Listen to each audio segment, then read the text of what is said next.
तो सबसे पहले हमारे सारे मनाली अचीवर्स को बहुत बहुत बधाई कि आप लोग मेहनत के दम पे यहाँ पे मनाली का ट्रिप अचीव करके आए हुए हैं। आप सारे लोगों को एक बार पूरे एम्बेसडर क्लब की तरफ से बहुत बहुत बधाई हो एक शानदार अचीवमेंट के लिए। Thank you. अभी क्या है, मनाली का ना सबसे टॉप सीजन दिखाई दे रहा है ये। मुझे याद है अभी, अच्छा आपके लिए तो ट्रिप होगा, मेरे लिए तो काम है। मैं तो हर 3 महीने में आते रहता हूँ, भले -4 डिग्री हो, -16 डिग्री हो, मीटिंग्स करने के लिए यहाँ पे आना ही पड़ता है। मनाली के भी कुछ लोग हैं क्या यहाँ पे? अरे मनाली वाले घुस जाते हैं, इनके यही तो फायदे हैं। तो अभी का जो सीज़न है मनाली का वो सबसे टॉप सीज़न है, और इसलिए आपने देखा होगा कि 1 किलोमीटर की भी डिस्टेंस तय करने में 10-10 मिनट के टाइम लग रहे हैं, है ना। पूरे हिंदुस्तान की जो गाड़ियां हैं वो सब मनाली में आ गई है। और देखो क्या कमाल की बात है, सोचो एक बार, हमारा एसलीपीएस वेलनेस हमें क्या दे रहा है। 4 दिन पहले सबके घरों में हालत खराब होगी, टी शर्ट पे बनियान पे भी पसीने आ रहे थे, हाँ या ना। और क्या कमाल है हमारे एसलीपीएस वेलनेस का कि 4 दिन बाद ऐसे जगह पे लाके खड़ा कर दिया कि सारे लोग स्वेटर और जैकेट पहने हुए हैं। मतलब इससे बढ़िया जिंदगी क्या हो सकती है बताओ। जहां दिल्ली के अंदर, वाराणसी के अंदर, रांची के अंदर और राजस्थान में तो क्या ही कहना, 50 डिग्री 52 डिग्री टेम्परेचर, मतलब इतना हैवी टेम्परेचर है कि इंसान का दिमाग भी काम करना बंद कर दिया है। लोग पागल हो रहे हैं गर्मियों की वजह से। कई जगहों पे तो न्यूज में आया एसी ब्लास्ट हो गया, आया ना। इतना जब हम झेल रहे थे गर्मियों को, तो एकाएक एसलीपीएस वेलनेस ने अनाउंस किया, टेंशन मत लो, झेलने वाले को झेलने दो, कम से कम तुम 4 दिन जाके पहाड़ की वादियों में। कल मैंने देखा बर्फ से लोग खेल रहे थे, है ना, हैवी हैवी जैकेट पहन के। तो ये अगर जिंदगी कोई दे सकता है मेरे दोस्त, तो सिर्फ एक संस्था है, एसलीपीएस वेलनेस प्राइवेट लिमिटेड। अच्छा एक कमाल की बात और सुनो, मनाली बहुत लोग आए हुए हैं, लेकिन जहां ये ग्रुप चलना शुरू कर रही है वहीं जाम लग जा रहा है। अभी रॉयल इंडिया वेकेशन वाले बता रहे थे कि सर जब तक हमारी ग्रुप नहीं निकलती है तो रोड खाली खाली रहता है, और जैसे ये ग्रुप बाहर निकल रहे, एक साथ 50-60 ट्रेवलर जब लाइन में लगता है तो जाम तो लगना लाजमी है। यानी एसलीपीएस वालों ने मनाली को भी बता दिया कि अलर्ट हो जा, हम सब आ चुके हैं, आया ना। ये हमारे लिए सबसे बड़ी अचीवमेंट है कि हम जहां जाते हैं वहीं छा जाते हैं, और जहां खड़े होते हैं वहीं लाइन लगा देते हैं। यस या नो? कल मुझे ऐसा लग रहा है कि गुरुजी बर्फ को भी अंदाजा लग गया होगा कि कोई हमारे ऊपर आया है, गरम लोग, हाँ या ना। लोगों ने खूब मजे किए, लोगों के अभी मैं पोस्ट देख रहा था। यही जिंदगी है। जीवन में देखो पैसा बहुत सारे लोग कमाते हैं, और आपके जानने वाले में भी बहुत सारे ऐसे लोग होंगे जो करोड़पति होंगे या करोड़ों रुपए की उनकी इनकम होगी। आप जिस शहर से आए हुए हैं उस शहर में भी बहुत सारे ऐसे लोग होंगे जिनके पास करोड़ों की इनकम होगी। लेकिन सिर्फ पैसा होना और पैसे के साथ साथ जिंदगी जीना, वो दोनों अलग बात होती है। तो हम बोल सकते हैं कि एसलीपीएस वेलनेस वाले हम लोग सिर्फ पैसा नहीं कमाते, पैसे के साथ एक शानदार जिंदगी भी कमाते हैं, हाँ या ना। यस या नो? अभी मनाली इतना पैक चल रहा है कि जब कल हम लोग पहुंचे तो हमें होटल नहीं मिला, हमें होटल ढूंढने में कम से कम आधा घंटे लगे। इतना पैक चल रहा है। लेकिन इतनी भीड़ भाड़ में भी 1200-1500 लोगों को मैनेज करना, 1200-1500 लोगों को, अभी आपका बैच हुआ है, एक बैच और आएगा, उसके बाद एक बैच और, इसी हॉल में आज ही मीटिंग होने वाला है। इतने भीड़ भाड़ में भी इतने सारे लोगों को इतनी शानदार तरीके से मैनेज कर पाना, ट्रिप को एंजॉय कराना, लोगों को चंडीगढ़ से लाके यहाँ पे सेफली वापस ले जाना, ये एक बहुत बड़ा काम होता है। और जिस काम को बहुत अच्छे से निभाया है हमारे मैनेजमेंट रॉयल इंडिया वेकेशन ने, मैं चाहता हूँ रॉयल इंडिया के लिए भी जोरदार तालियां। ऐसा हो सकता है कि कुछ लोगों को थोड़ी प्रॉब्लम भी हुई होगी। ऐसा हो सकता है कि कुछ लोगों को थोड़ी डिस्कम्फर्टेबिलिटी भी हुई होगी। भाई लेट से, कई लोग बोल रहे थे सर लेट से बसें आई, है ना। कुछ एक लोग थे जिनको पानी ना मिल पाया हो, ऐसा हो सकता है, इट में भी। क्योंकि जितना बड़ा परिवार उतना बड़ा मैनेजमेंट और उतनी सारी समस्याएं, हाँ या ना। आपके घर में शादी वगैरह होता है, कोई नाराज हो ना हो, लेकिन फूफा जरूर नाराज होता है। तो कुछ फूफा जी लोग आए होंगे यहां भी, तो उनका उचित आदर सत्कार हो सकता है ना हुआ हो। क्योंकि हमारे यहां बोलते हैं कि शादी हुआ और फूफा और जीजा ना नाराज हुआ तो शादी इनकम्प्लीट माना जाता है, हाँ या ना। तो ऐसा हो सकता है कि कुछ फूफा जी लोग यहाँ पे होंगे जिनको डिस्कम्फर्टेबिलिटी हुई होगी।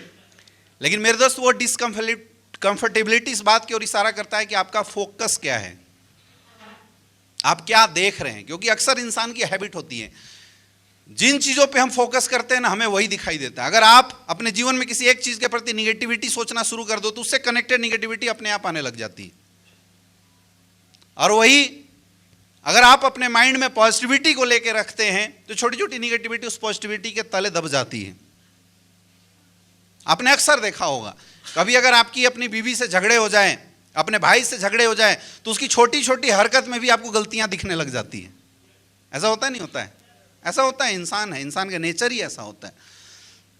पूरा व्हाइट बोर्ड है लेकिन एक छोटा सा डॉट है तो दिखता क्या है हमें? ह्यूमन साइकोलॉजी है ये, इसको कोई बदल नहीं सकता। ये साइकोलॉजी है कि वो चीजें जो अच्छी हो रही है हमारा फोकस उस पर नहीं होता है, जो छोटा मोटा एक आध डॉट हो जाता है। हम सारे लोग, और सबकी बात नहीं कर रहा हूँ, जो दो चार फूफा लोग होते हैं उन्हीं की ऐसी हैबिट होती है, तो उनको उस डॉट दिख जाता है और फिर उसको मुद्दा बना देते हैं, हाँ या ना। लेकिन ओवरऑल जैसा मैं देख पा रहा हूँ, लोगों की फीडबैक बहुत ही अच्छी है, लोग इंजॉय कर रहे हैं। सबसे ज़्यादा तो लोगों ने बताया कि सर सबसे राहत तो इस बात का है कि 4 दिन पहले जहाँ हम पसीने में भीग रहे थे, 4 दिन से स्वेटर, शर्ट और जैकेट नहीं निकल रहे, मज़ा आ रहा है। पहाड़ों के बीच, वादियों में सुख ऑक्सीजन लेके माइंड एकदम बिल्कुल रिफ्रेश हो रहा है। ऐसा हो रहा है नहीं हो रहा है? यस या नो? यही है जिंदगी, यही है जिंदगी। आप देख रहे होंगे आपके साथ भी बहुत सारे लोग अभी इस मनाली के अंदर आए हुए हैं जो एस्क्लेपियस वेलनेस के नहीं हैं, वो बाहर के भी लोग आए हुए हैं। माय डियर फ्रेंड, इंसान अपने कामों में इतनी व्यस्त हो जाता है कि खुद से मुलाकात करने, खुद की जीवन को जीने का उसके पास समय नहीं होता है। लेकिन हमारी संस्था ने एक क्वार्टरली टारगेट का ऐसा सिस्टम बना रखा है कि हम 4 महीना दबा के मेहनत करते हैं और फिर 4 दिन दबा के एंजॉय करते हैं। यस या नो? हाँ या ना? कई लोग ऐसे होंगे जो बिल्कुल यहाँ आने के बाद रंग में ही होंगे, अलग वाला, बिहार से आए हुए लोग हैं कि वहाँ बंदी है, यहाँ पे खुले खुला है, तो गर्मी ठंडी में फिर से गर्मी का एहसास ले रहे होंगे, हाँ या ना।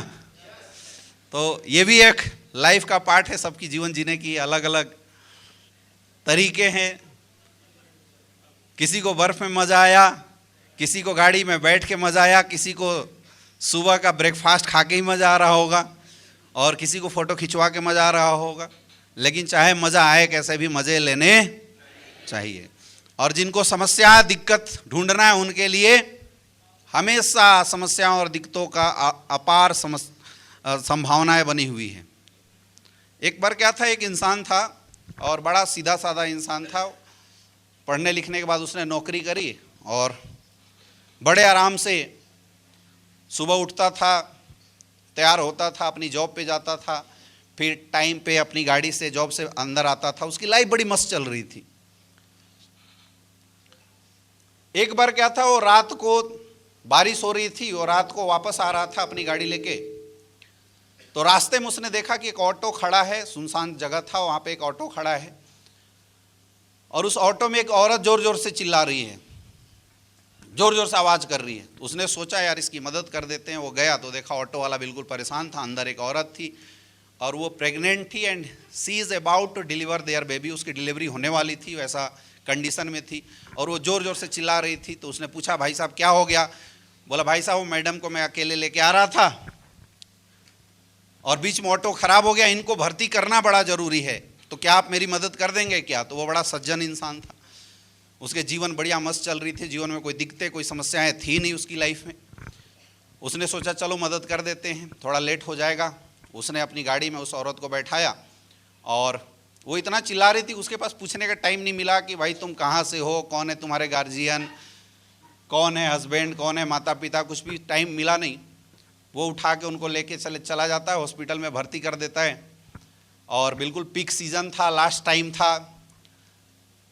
फॉर्म वॉर्म भरवाया डॉक्टर ने, बोला कौन लेके आया, बोला तो भले भैया साइन कर दो, साइन उन सब कुछ करके अंदर भर्ती कर दिया उसको। और थोड़े देर में नर्स बाहर आई, बोलिए बधाई हो आप पापा बन गए। बोला, और इसको झटका लगा, बोले क्या बात कर रहे हो? अरे वो मेरी औरत नहीं है। बोला भाई साहब कैसी बातें कर रहे हो, फॉर्म आपने भरा, भर्ती आप कराए हैं और बच्चा आपका है, बिल देने के चक्कर में मुझे पता है तुम भागने की कोशिश कर रहे हो। अब ऐसा है, गार्ड को बुलाया, बोला इसको जाने मत देना, पैसा तो दे के जाना पड़ेगा और अपने बीवी बच्चों को लेके जाना पड़ेगा। बोले यार तुम कैसी बातें कर रहे हो, मेरा बच्चा है ही नहीं, तुम विश्वास ना हो तो उस औरत से पूछ लो। बोला उसी से पूछ के बता रहा हूं। ये पहुंच गया ना, तो समस्या कैसे आ जाती है जीवन में। वो पहुंचा, बोला मैडम आप झूठ क्यों बोल रही हो? तो चूंकि उसका ऑपरेशन हुआ था, वो मुंह फेर ले। अब मैनेजमेंट वाले उसको परेशान करने लगे, हॉस्पिटल वाले, भैया बिल तो भरना ही पड़ेगा तुम्हें। वो बार बार जाके बोल रहा है मैडम आप झूठ क्यों बोल रहे हो, आप बता दो ये मेरा बच्चा नहीं है। तो मैडम फिर मुंह फेर ले इधर, और वो एक्सेप्ट ना करे। जब होटल मैनेजमेंट वाले हॉस्पिटल वाले उसके ऊपर प्रेशर देने लगे, तो उसने बोला ऐसा करो तुम टेस्ट कराओ, अगर मेरा बच्चा होगा तो हम लेके जाएंगे। तो डीएनए टेस्टिंग के लिए उसको भेजा गया। अब बोला जब तक डीएनए टेस्टिंग रिजल्ट ना आए तुझे जाने नहीं देंगे। डीएनए टेस्ट हुआ तो डॉक्टर आया, और बड़ा उदास था डॉक्टर, क्योंकि उसके पैसे निकल गए। उदास होते हुए पहुंचा, बोला सर बिल्कुल आपकी बात सही है और बधाई हो, आप तो अब सही बोल रहे थे कि आप वो बच्चा जो है वो आपका नहीं है, डीएनए मैच नहीं हुआ। फिर डॉक्टर उदास था। बोला डॉक्टर साहब फिर उदास क्यों है? बोला एक और दूसरी खबर ये है कि आप जीवन में कभी बाप बन ही नहीं सकते। तो पहले तो टेंशन ये था कि ये बच्चा मेरा है, अब उसको टेंशन ये हो गया, अब और उदास। डॉक्टर बोला भाई तुझे तो खुश होना चाहिए। तो फिर उदास होकर रोने क्यों लगा? बोला मैं इसलिए रो रहा हूं कि अगर मैं बाप बन नहीं सकता तो घर में जो बच्चे हैं वो है किसके हैं?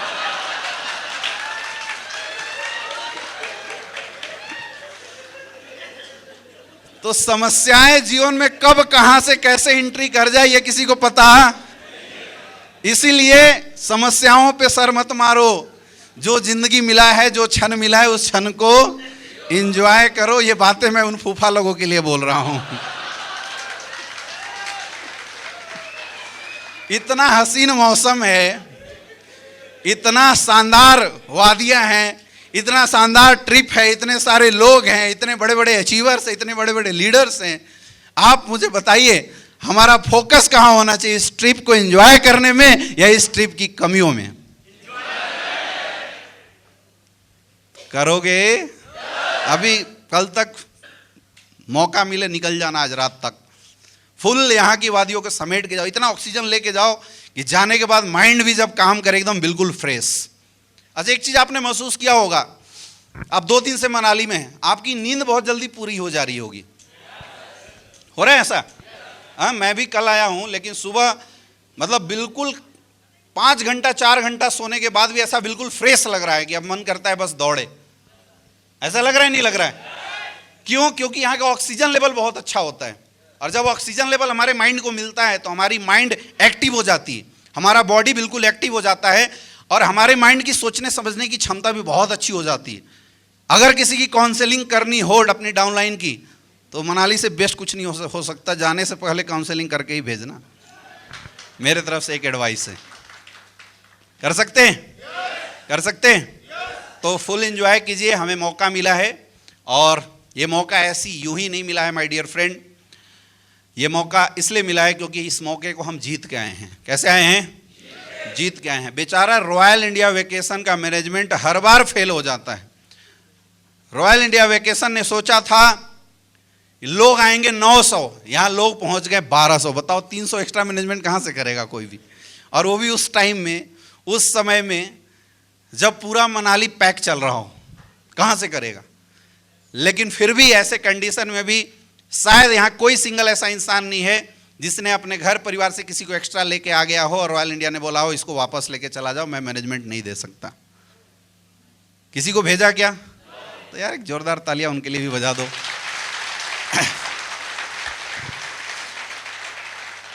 दोस्तों आज जो आप महसूस कर रहे हैं ना, ये एक सक्सेस है, हाँ या ना? बहुत छोटी सी सक्सेस है हमारे जीवन की, और इस सक्सेस से हमने सीखा अपनी जिंदगी को जीना। और बोलते हैं कि सक्सेस कोई लेबल नहीं है, सक्सेस कोई पोजीशन नहीं है जहां पे पहुंच जाने के बाद इंसान आश्वस्त हो गया। तो ऐसा नहीं है कि आपने एक बार मनाली का ट्रिप अचीव कर लिया तो यू आर नाउ सक्सेसफुल। अगर आपको सक्सेसफुल होना है तो लगातार आने वाली अचीवमेंट को आपको ग्रैब करने सीखना पड़ेगा, तभी आप सफल हो सकते हैं। क्योंकि बहुत आसान ट्रिप था, 1200 आईडी का ट्रिप था, बहुत ही आसान ट्रिप था। कई लोग ऐसे होंगे जिन्होंने जोर लगाया होगा, थोड़ा सा जोर लगाया होगा, अपलाइनों ने मदद करी होगी और उनके टारगेट अचीव हो गए होंगे। बहुत सारे लोग ऐसे होंगे जिनके टीम में कुछ ऐसे एक्टिव लोग भी आ गए होंगे जिन्होंने जोर लगाया होगा और वो टारगेट अचीव कर गए होंगे। तो ये एक छोटी सी श्रृंखला है हमारी सक्सेस की। बड़ी श्रृंखला कब डेवलप होगी? जब इस क्वार्टरली टारगेट को हम लगातार अचीव करते रहेंगे, कंटिन्यूअसली। मैं सफल उस लीडर को मानता हूं, उस फ्रेशर को मानता हूं, उस ब्रोंज को मानता हूं, उस सिल्वर को मानता हूं, उस गोल्ड को मानता हूं जो लगातार टारगेट अचीव करता हूं। ऐसा नहीं कि एक बार मनाली आ गए तो गोवा मिस, फिर गोवा आ गए तो अगला टारगेट मिस। आप सबने काम करके सफलता लेके यहां तक पहुंचे हैं, आप ही ने तो किया होगा। ग्राउंड में जाके लिस्ट इनविटेशन प्लान फॉलोअप आप ही ने तो किया होगा, यस या नो? वो 1200 पेयर की जो टारगेट थी उसको आप ही ने तो कंप्लीट किया होगा, और 3 महीना के अंदर ही तो किया होगा। और कब किया? जब आप में से बहुत सारे ऐसे लोग हैं जिनको प्लान करना भी नहीं आता था, जिनके लिए संस्था नहीं थी, जिनके लिए प्रोडक्ट की नॉलेज नहीं थी। आज हमें प्लान करना आ गया है, आज हमारे पास प्रोडक्ट की नॉलेज तगड़ी आ गई है, और सबसे मोस्ट इंपॉर्टेंट चीज कि आज इस मनाली ट्रिप में आने के बाद हमारा एसलीपीएस वेलनेस के प्रति विश्वास आ गया है कि एसलीपीएस वेलनेस जो करती है वो देती है। आप मुझे बताइए, जब कुछ नहीं आता था तब हमने 3 महीना मेहनत करके मनाली का ट्रिप अचीव किया। अब हम 3 महीना के सीखे हुए लोग हैं। क्या लगता है गोवा और अबू धाबी टारगेट अचीव करना बहुत मुश्किल है क्या? बहुत मुश्किल है क्या? मुश्किल नहीं है मेरे दोस्त, मुश्किल नहीं है। सिर्फ एक चीज करना है आपको, यहां से जाने के बाद, इस हॉल से बाहर कदम रखने से पहले एक आत्मविश्वास अपने अंदर क्रिएट करना और एक संकल्प लेके निकला है कि चाहे कुछ भी हो जाए। जब कुछ नहीं था तब हमने अचीव किया, अब बहुत कुछ सीख चुके हैं, इस बार टारगेट लगाते हैं। कुछ भी हो, इस हॉल में बैठा कोई जाए ना जाए, लेकिन मेरा अबू धाबी का टारगेट जरूर होना चाहिए। यह संकल्प लेके आपको निकलना पड़ेगा। कितने लोग लेने के लिए तैयार हैं यह संकल्प? 100% जाओगे? अब करना क्या है? करना क्या है? जीवन में कोई भी इंसान, कोई भी सक्सेसफुल इंसान अलग अलग तरीके से काम करके सफल नहीं होता। एक मास्टर अगर पहला क्लास को पढ़ाता है तो हर साल पहला क्लास को वही चीज पढ़ाता है, उसी स्टाइल में पढ़ाता है। अगर 10th क्लास को पढ़ा रहा है उसी स्टाइल में पढ़ाता है, वही चीज, सेम चीज पढ़ाता है। एक डॉक्टर अगर किसी पेशेंट को हैंडल कर रहा है तो सेम बीमारी वाले पेशेंटों को वही दवा, सेम डायग्नोसिस के साथ देता है। यस या नो? हर सफल इंसान सिर्फ एक काम करता है, रिपीट द सक्सेसफुल एक्शन। क्या करता है? Repeat the successful action. वो अपने उस एक्शन को दोबारा रिपीट करता है जिस एक्शन की वजह से वो सक्सेसफुल हुआ था। तो आपको भी माय डियर फ्रेंड कुछ भी नहीं करना है। मनाली टारगेट को अचीव करने के लिए आपने जो जो काम किए थे वो सब काम यहां से जाने के बाद दुगनी रफ्तार से करना शुरू कर देना, क्योंकि अभी तक आपके पास टीम नहीं थी, लेकिन आप सबके पास कम से कम 10 से ज्यादा लोगों की टीम बन चुकी है। क्या करने के लिए तैयार है? क्या करने के लिए तैयार हो? ऐसे नहीं, हाथ ऊपर करके बताइए। क्या करने के लिए तैयार हैं? वही काम करना है। मैं नहीं बताऊंगा ये करो वो करो, वही काम करना है जो इस टारगेट को अचीव करने के लिए आप सबने किया था। खुद भी करना है, और सबसे इंपॉर्टेंट अपने नीचे जो 10 लोग ज्वाइन करके आप मनाली आए, यहां से जाने के बाद उन 10 लोगों को आप टारगेट अचीवर बना देना, उनको वही काम सिखा देना जो आपने किया। क्या बहुत मुश्किल है? क्या बहुत मुश्किल है? क्योंकि अगर मुश्किल होता तो आप यहां नहीं आते। सोचो एक बार, अगर मुश्किल होता तो आप यहां नहीं आते। आप यहां हैं, इसका मतलब मुश्किल। अगर मनाली मुश्किल नहीं है तो my dear friend, Abu Dhabi भी मुश्किल नहीं है। लेकिन इस बार थोड़ा स्ट्रेटजी में यही बदलाव करना है कि पहली बार हमने खुद के लिए काम किया था, इस बार अपने नीचे लेफ्ट राइट के 2-2 लोगों के लिए काम कर देना। आपका 100% अबू धाबी का टारगेट अचीव हो जाएगा। कर सकते हैं? हाँ या ना? क्योंकि हम सब एक नॉर्मल परिवार से बिलोंग करने वाले लोग हैं, एक मिडिल क्लास से बिलोंग करने वाले लोग हैं। हमारी जीवन में ना हमें माइंड को स्थिर करना सिखाया नहीं गया। हम सबको शॉर्टकट की आदत है। हमें जब सफलता मिलती है तो हम अति उत्साहित होते हैं, और जब असफलता मिलती है तो हम डिमोरलाइज होने वाले लोग हैं। यस या नो? अगर बदलाव करना है तो सिर्फ इन्हीं चीज़ों में बदलाव करने की जरूरत है। अपने माइंड को स्टेबल बना लो। अगर सक्सेस मिलता है उसको एंजॉय करो, लेकिन किसी कारणवश अगर निराशा भी हाथ लगती है तो अधीर मत होना, रिफ्लेक्ट मत करना। कई लोग ऐसे हैं जो काम करते हैं और किसी कारणवश बिजनेस थोड़ा सा डाउन जाता है तो रिफ्लेक्ट होने लगते हैं, भड़ास निकालना शुरू कर देते हैं, विकृतियां उनके अंदर आ जाती हैं, परेशान होने लगते हैं। इसको जिसने कंट्रोल करना सीख लिया वो डायरेक्ट सेलिंग इंडस्ट्री का हीरो है। बस आपको इसको कंट्रोल करना है, और इसको कंट्रोल करने का बहुत ही आसान तरीका है जो अभी खान साहब ने बताया। अपने अपलाइन पे ब्लाइंड ट्रस्ट करो, और आपका अपलाइन जैसा बोलता है वैसे ही काम करते जाओ। मेरे दोस्त, मुझे 8.5 साल हो गए स्लीपियस वेलनेस में काम करते हुए। 8.5 साल में लगभग 17 करोड़ से ज़्यादा की इनकम आई है, लेकिन आज तक मैंने सिर्फ एक ही चीज़ किया है। मैंने सिर्फ एक ही चीज़ किया है कि जब जब मेरे माइंड ने मेरे से टेढ़ा बोलने की कोशिश करी, मेरे विपरीत काम करने की कोशिश करी, मैंने इस माइंड को अपने अपलाइन के हवाले कर दिया। इस माइंड को अपने अपलाइन के हवाले कर दिया, और एक सिंगल अपलाइन मेरे जीवन में मैंने ऐसा बनाया, जिस अपलाइन ने मुझे आज तक जो जो बोला है मैंने दिमाग नहीं लगाया, मैं वो करता गया। और हम सब बहुत ही खुशनसीब हैं, आप सब बहुत ही खुशनसीब हैं कि आपको हिंदुस्तान डायरेक्ट सेलिंग के सबसे बेस्ट अपलाइन मिले हुए हैं। जितने भी सीनियर मोस्ट लीडर हैं, जितनी केयरिंग ये आपकी करते हैं माय डियर फ्रेंड, वो शायद अपने परिवार की नहीं करते। मैंने देखा है बहुत सारे सीनियर लीडर्स के पास अपनी फैमिली को उतना टाइम नहीं देते जितना टाइम अपनी टीम को देते हैं, अपनी फैमिली से उतना प्यार नहीं करते जितना प्यार और मोहब्बत अपनी टीम को करते हैं। आपके great upline mister Dilip Choubey sir, mister Pranav Pandey sir, mister Jitendra Maurya sir, आज जितने भी फ्रंट लाइन्स के लीडर्स यहाँ पे बैठे हुए हैं, जितेंद्र कुशवाहा जी, जयदेव जी, कृष्णा जी, ये जितने भी फ्रंट लाइन के लीडर्स बैठे हुए हैं माय डियर फ्रेंड, ये वो लोग हैं। आप एक कदम बढ़ाओगे अपनी सक्सेस के लिए तो आपकी सक्सेस के लिए 10 कदम चलने के लिए तैयार हैं। हाँ या ना? हाँ या ना? सफलता 2 ही चीज से आती है, पहला माहौल और दूसरी मेहनत। माहौल बना हुआ है, बस आपको यहां जाने के बाद मेहनत करने की जरूरत है। क्या करने के लिए तैयार हो? तैयार हो? तो आप सबके अबू धाबी के टारगेट को अचीव करने के लिए एडवांस में बहुत बहुत बधाई। जो इस बधाई को एक्सेप्ट कर लेगा वो अबू धाबी में मिलेगा, और जो मनाली में उड़ा के जाएगा वो अबू धाबी में नहीं मिलेगा। तैयार हैं सारे लोग? तैयार हैं सारे लोग? तो दोस्तों, अब वक्त हो चुका है उस इंसान को सुनने का जिस इंसान ने हमारे जैसे एम्बेसडर बनाए हैं। एक दौर होता है डायरेक्ट सेलिंग इंडस्ट्री में लोगों को पैसे कमवाने का, फिर एक सेकेंड स्टेज आता है डायमंड बनाने का, लेकिन हमारे गुरुजी उससे भी ऊपर हैं, और डायमंड मेकर नहीं, एम्बेसडर मेकर हैं। हाँ या ना? डायमंड मेकर नहीं है, कौन है? Ambassador maker. तो आप सोच सकते हैं ऐसा इंसान, ऐसी पर्सनालिटी जिनके लिए डायमंड बनाना बहुत छोटा वर्ड है, जिनके नाम के आगे एम्बेसडर मेकर लगा हुआ है माय डियर फ्रेंड, आज हिंदुस्तानी वर्ल्ड डायरेक्ट सेलिंग इंडस्ट्री के सबसे बड़े चेहरे। और हमें गर्व है इस बात का कि हमें सर के गाइडलाइन में काम करने का मौका मिलता है, सर की दिशा निर्देशन में हमें काम करने का मौका मिलता है। और अब आप लोगों के लिए सौभाग्य की बात है कि आज गुरुजी का time topaz, emerald, Ruby, star को नहीं मिलता। और आज फ्रेशर, गोल्ड, प्लेटिनम लेवल के यहाँ बहुत सारे लोग बैठे होंगे जिनको आज गुरुजी को सुनने का मौका मिलेगा, क्योंकि आप अचीवर्स हैं। क्या आप लोग तैयार हैं?